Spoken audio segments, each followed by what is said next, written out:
وہ راستہ نہ شہر کی طرف جاتا تھا، نہ جنگل کی طرف، نہ کسی منزل کی طرف۔ وہ راستہ دراصل راستہ تھا ہی نہیں، وہ ایک کیفیت تھی جو انسان کے اندر سے نکلتی تھی۔ جو اس پر قدم رکھتا وہ باہر نہیں چلتا تھا، وہ اپنے اندر اترنے لگتا تھا۔ اس راستے پر چلتے ہوئے آدمی کو اپنے قدموں کی آواز سنائی نہیں دیتی تھی، مگر دل کی دھڑکن صاف ہو جاتی تھی۔ لوگ کہتے تھے کہ یہ راستہ صرف انہیں دکھائی دیتا ہے جو سوالوں سے بھرے ہوں مگر ضد سے خالی ہو چکے ہوں، کیونکہ ضد کے ساتھ چلنے والا ہمیشہ کہیں نہ کہیں پہنچنا چاہتا ہے، اور اس راستے کا پہلا سبق یہی تھا کہ یہاں کہیں نہیں پہنچا جاتا، یہاں بس رکا جاتا ہے۔ اسی راستے کے کنارے ایک شکستہ سا حجرہ تھا جس کی دیواریں وقت نے نہیں خاموشی نے گھسائی تھیں۔ اینٹوں کے بیچ دراڑیں ایسی تھیں جیسے کسی نے برسوں وہاں سوال رکھے ہوں اور جواب لینے آنا بھول گیا ہو۔ اس حجرے کی چھت پر کوئی کتبہ نہیں تھا، کوئی نام نہیں لکھا تھا، اور شاید اسی لیے وہ حجرہ باقی سب عمارتوں سے زیادہ واضح تھا۔ لوگ کہتے تھے کہ وہاں ایک شخص رہتا ہے، مگر حقیقت یہ تھی کہ وہ رہتا نہیں تھا، وہ ٹھہرا ہوا تھا، جیسے زندگی نے اس کے سامنے آ کر خود کو روک لیا ہو۔ وہ شخص دن کے وقت کم دکھائی دیتا تھا، جیسے دن کی روشنی میں اس کی ضرورت ہی نہ ہو، مگر شام کے بعد جب سورج اپنا آخری رنگ زمین پر رکھ کر چلا جاتا، وہ حجرے کے باہر بیٹھ جاتا۔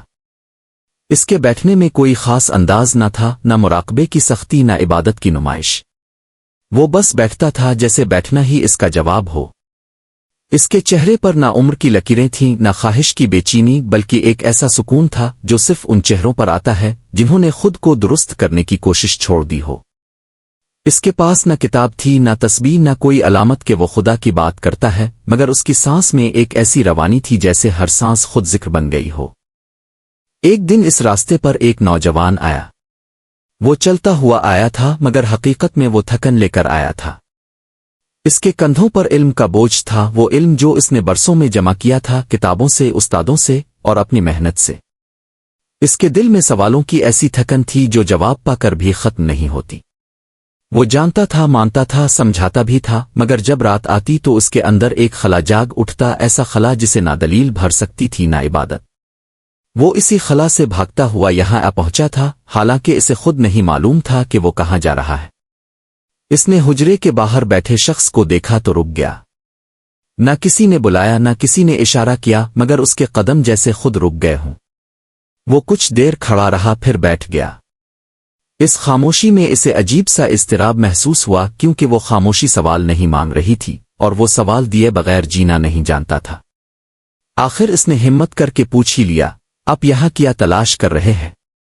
وہ شخص نہ مسکرایا، نہ چونکا۔ اس نے آسمان کی طرف دیکھا جیسے وہاں کوئی جواب نہ ہو بلکہ صرف وسعت ہو، اور آہستہ سے بولا، میں اب تلاش نہیں کرتا، میں وہیں ہوں جہاں جو ملنا ہو خود آ جاتا ہے۔ یہ جملہ نوجوان کے اندر کہیں گرا، جیسے کنویں میں پتھر گرتا ہے، آواز دیر سے آتی ہے مگر گہرائی فوراً بدل جاتی ہے۔ وہ خاموش ہو گیا۔ اس نے پہلی بار محسوس کیا کہ شاید اس کی ساری دوڑ ہی اس کی تھکن کی وجہ تھی۔ وہ بھی بیٹھ گیا۔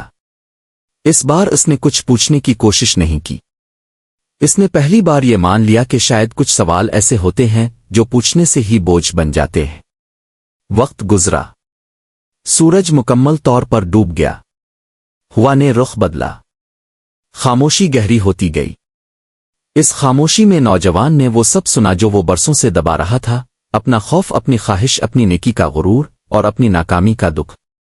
مگر اس بار اس نے ان آوازوں کو درست کرنے کی کوشش نہیں کی۔ اس نے انہیں بس آنے دیا اور جانے دیا۔